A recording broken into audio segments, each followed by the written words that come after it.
voilà aussi récemment arrivée à Londres en décembre 64 et j'ai été à un bal, au bal de l'école d'architecte, en arrivant, où j'ai trouvé Hugo que je ne connaissais pas. Et mon texte commence un soir de demi-brume à Londres. Vous connaissez le vers de la chanson du mal-aimé. Toujours est-il que le lendemain, j'ai emménagé à 16 Brandon Street, qui est dans le quartier de Edgware Road. Et j'étais à ce bal. Quelqu'un m'avait emmené là. Et j'ai là le surlendemain où habitait Hugo avec ses amis d'école, les frères Brett, dont l'un était architecte. Et Guy Brett habitait à l'étage. Et la prochaine image, c'est me voilà avec Guy Brett. Enfin, me voilà à la fenêtre qui regarde Guy Brett qui est en train de déplacer un Camargo, une sculpture de Camargo, qu'il installe sur sa moto. Triomphe. Et voilà, il y a 2 gars et 2 Camargo. Et la prochaine, voilà un Camargo au cas où vous auriez oublié Camargo. La prochaine, c'est moi qui essaie de faire de la moto sur la moto d'Hugo et la moto de Guy est à côté. On n'avait pas de casque à l'époque, c'était pas obligatoire. Et ces photos viennent du scrapbook d'Hugo que la veuve de Guy a bien voulu photographier. Parce que ça se rapporte à notre sujet, parce que c'est vraiment l'histoire du début de la galerie Signals. Et la prochaine, c'est Guy et à gauche, Victorine à droite, équipé à Amsterdam. En fait, ils s'étaient rencontrés à l'âge de 17 ans, donc bien avant 1966. Une histoire de régate. David, qui était super doué, extrêmement bon élève, avait été invité à participer à un camp à New York qui s'appelle Camp of the Rising Sun. Et il avait rencontré, quand il a débarqué en Angleterre, il avait pris contact avec quelqu'un qui était aussi à ce camp de Superway, Camp of the Rising Sun, qui était juste un voisin de Guy Brett à la campagne. Et donc, ils se sont retrouvés comme ça. Et ils se sont rencontrés et tout de suite, Guy a été subjugué par David, qui était, malgré ses 17 ans, avait une connaissance très approfondie de la poésie anglaise, alors que Guy essayait avec lui de faire des poèmes plutôt que des articles. Et aussi, il avait fait un numéro de danse très exotique. Et lui venait des Philippines et Guy venait de la campagne anglaise. Et ensemble, ils ont fait cette galerie qui est sur la prochaine image, qui s'appelle Signals, d'après le nom d'une sculpture, une série de sculptures de Takis, que David avait rencontré à Paris dans les années 60. Et sur cette photo, il y a Guy, et il y a Camargo derrière, avec peut-être un Camargo au mur. Il y a un musicien derrière Christopher Walker, il y a David Medalla, Gustav Metzger, qui est un sculpture qui est connu pour son art autodestructif. Et puis par terre, il y a les copies que vous voyez au mur de Signals, parce que ce n'était pas juste une galerie, c'était aussi un bulletin où on parlait des artistes. Et au milieu, Hugo et Paul Killer, dont les parents étaient opticiens et avaient fourni l'endroit. Ils ont pu développer cette galerie et inviter tous les artistes qui leur passaient par la tête. Donc à Margot, mais ça a été aussi tous les Américains du Sud comme Soto et Cruz-Diaz. Et Lydia Clark aussi plus tard.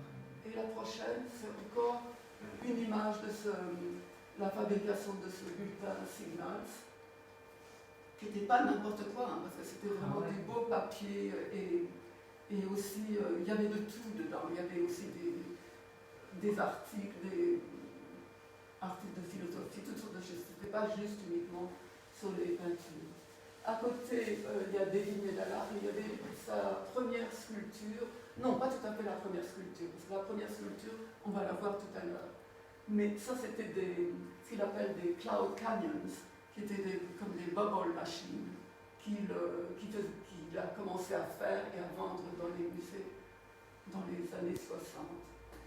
Et la prochaine, c'était David Medalla, avec deux sculptures de Takis qui étaient dans la cour de la maison où j'habitais quand je suis arrivée en Angleterre, qui sont l'un est Créon et l'autre est sa fille. Ah non, c'est pas Créon, c'est Oedipe et sa fille Antigone. Et la prochaine, ah oui, à la même époque, on parlait beaucoup d'art et de science, mais surtout on parlait d'aller sur la Lune. Et tout le monde parlait du cosmos. Et là, c'était une coupure de presse du Guardians. Et il y a aussi un sculpteur italien, Renato Salvadori, qui s'est joint au groupe de Signals aussi, qui avait des choses aussi qui se passaient dans l'espace. Et la prochaine, ça s'appelle un homme, ça s'appelle... Il faudrait quand même que je regarde mon texte, mais c'est joint. Oui, les artistes marchent sur la Lune avant tout le monde.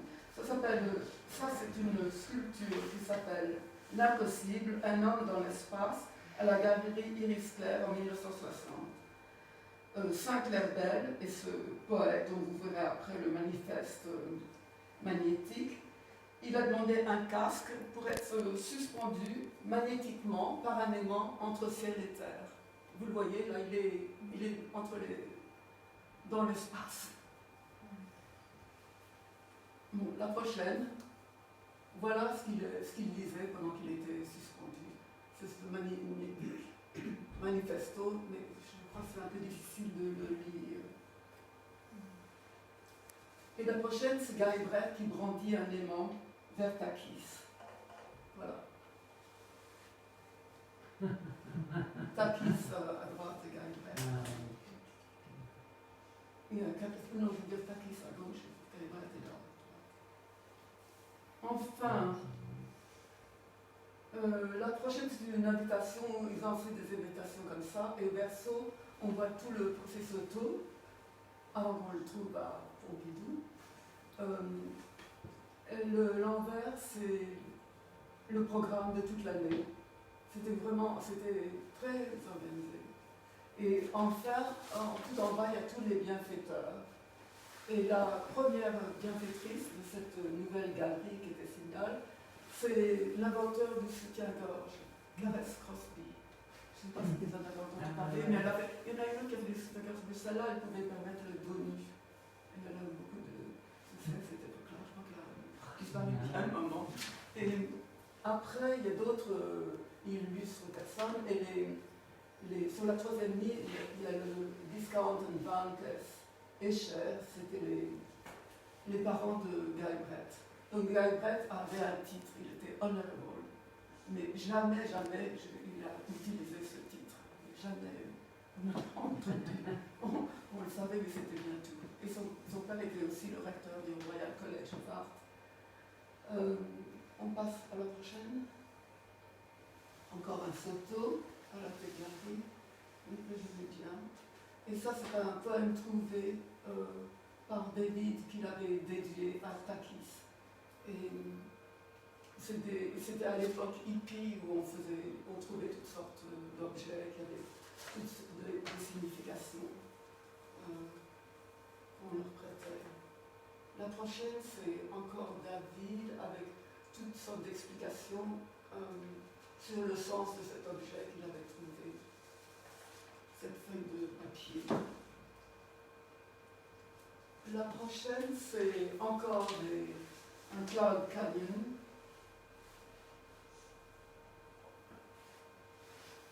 Ah oui, tous les... oui, je crois que je vais Enfin, je devrais dire que Signals n'a pas duré très longtemps. Simplement parce que il y avait la guerre du Vietnam et la revue Signal s'était levée à publier des écrits de Louis Mumford, un Américain qui était violemment contre la guerre du Vietnam, et ce n'a pas plu au père de Paul Killer qui payait tout pour cette galerie et cette revue, et donc il a arrêté Signals du jour au lendemain. Et c'était une vraie catastrophe parce qu'il y avait tous ces artistes qui s'attendaient d'être exposés. Il y avait énormément de monde, il y avait beaucoup de succès. C'était une galerie qui marchait vraiment. Mais peut-être le côté business ne plaisait pas à l'opticien de père qu'avait Paul Killer. Toujours est-il que ça a continué à vendre. Et ah oui, je vais vous parler de David Medalla, mais un des artistes dont vous verrez la photo plus tard, il a dit qu'essayer de parler de David Medalla, c'était comme d'enfermer un éléphant dans une cage d'oiseaux.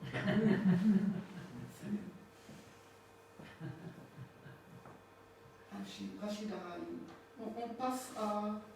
Ah voilà, ça c'est ce qu'il appelle sa première sculpture, à l'âge de 9 ans. Et j'ai traduit ce texte, et donc je vais vous lire ma traduction. Quand j'eus 9 ans, ma famille est partie en vacances à Sédou, dans la famille de ma mère, moitié paysan, moitié pêcheur, dans la ville côtière de Dalaguet. Je jouais avec un gisement d'argile, je faisais des animaux. Un jour, j'ai montré mes sculptures d'argile à un cousin plus âgé. J'ai parlé de transformer un banc de corail non loin du rivage en une grande sculpture en forme de tortue. Pris d'enthousiasme à cette idée, mon cousin mobilisa en un instant tous nos parents, pratiquement la totalité de la population de la ville. Ensemble, nous nous mîmes à nettoyer la petite île de corail. Puis nous lui avons donné la forme d'une grande sculpture ressemblant à ma petite tortue d'argile.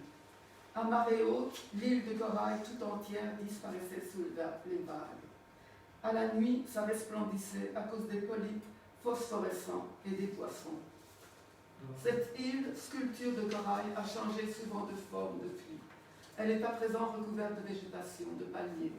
Elle appartient à tous les habitants de la ville. Donc, c'était une des premières fois où David Medalla faisait participer, et faire participer les autres. C'est la clé de tout son art. C'est pas du tout un artiste comme les artistes qu'on connaît, qui étaient moi. David, c'était tous les autres. Et d'ailleurs, il a aussi dit que pour lui, il a toujours agi en catalyste du travail des autres. Il a souvent dit qu'il voudrait autant être un collectionneur qu'un artiste, pour l'amour de l'art. Mélange incongru de la Renaissance, d'homme de la Renaissance et nomade marginal transnational. Et toujours, il a préconisé un internationalisme en Angleterre sans se soucier des priorités nationalistes. Oui, je reviens à la rencontre de Guy et David à 17 ans.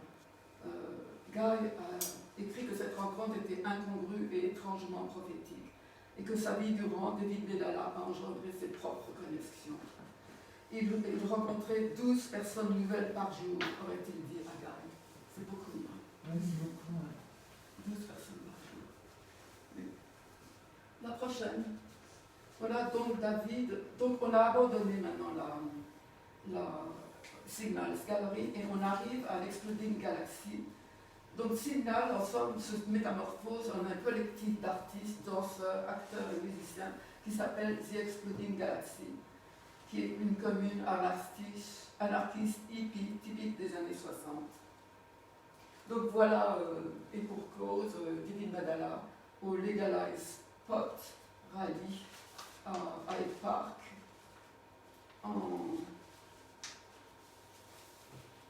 Oui, il a tout ce polytechnique sur lui. Je vais vous retrouver une seconde dans mes pages. On peut passer à la plus jolie photo de lui après.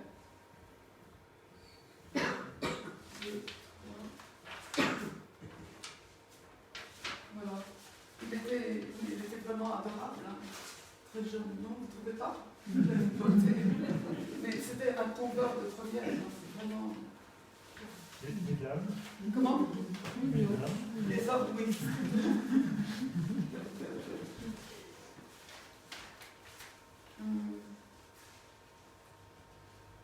Oui, ça c'était le rallye pour votre rallye à Hyde Park Corner le 16 juillet 1967.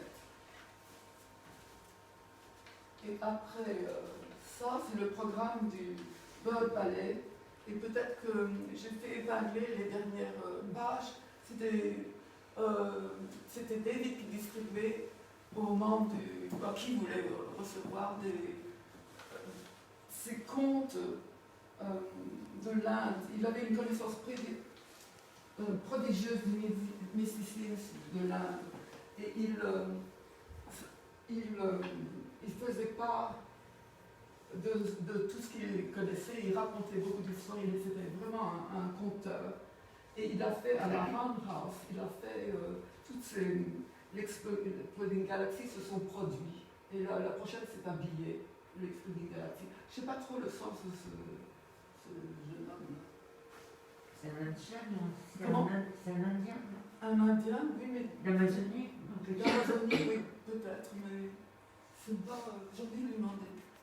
Et puis il a des bugs, il a un Comment? bug. Il a un oiseau sur la branche. Un oiseau? Oui, qui est posé sur le bâton, il y a un oiseau. Oui. The Bird Ballet, donc c'est un Ah oui, danseur avec un oiseau. Oui, parce que c'est le Bird Ballet. Oui. Et donc c'était à parler. Après, on va voir autre chose, mais ça, oui, il était cette connaissance prodigieuse de l'Inde. Mais ce n'est pas étonnant, parce qu'en fait, à l'âge de 12 ans, vous avez vu ce qu'il faisait à l'âge de 9 ans, mais à 12 ans, aux Philippines, il avait été rendre visite à un ami de son père qui était sur un bateau, et il était en train de lire dans la bibliothèque, et le bateau a commencé à... Il s'est retrouvé sur ce bateau, en route pour Hong Kong, et il a dû... quand il est arrivé à Hong Kong, on l'a mis sur un avion, c'était 1200 km. Il était aux Philippines, 1200 km, il avait fait avec ce bateau. Parce qu'il s'était endormi en lisant un livre à la bibliothèque du bateau. Et c'était 4 heures de vol pour revenir. Mais il a fait la une de tous les journaux des Philippines au moins. Et le prochain, ça c'est l'Exploding Galaxy. Il se produisait aussi dans un endroit clos comme la Roundhouse, mais ça c'est aussi en plein hiver, dans un parc de Londres qui s'appelle le Parliament Hill.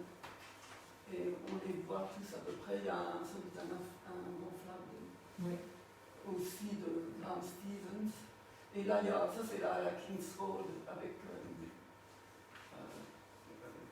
David plus ou moins par terre. Et celui, là, dont le fils de l'opticien, là, il est avec des pantalons blancs sur la première image en bas. Il est toujours avec David, je ne sais pas, il a vraiment supporté. Il est passé de la galerie Signals à l'Exploding Galaxy, il était toujours là. Mais ça a terminé autrement. Ça a terminé, il a trouvé une épouse à l'Exploding Galaxy, et maintenant, je crois qu'il est très encombré d'enfants et qu'il est devenu aussi étrangement.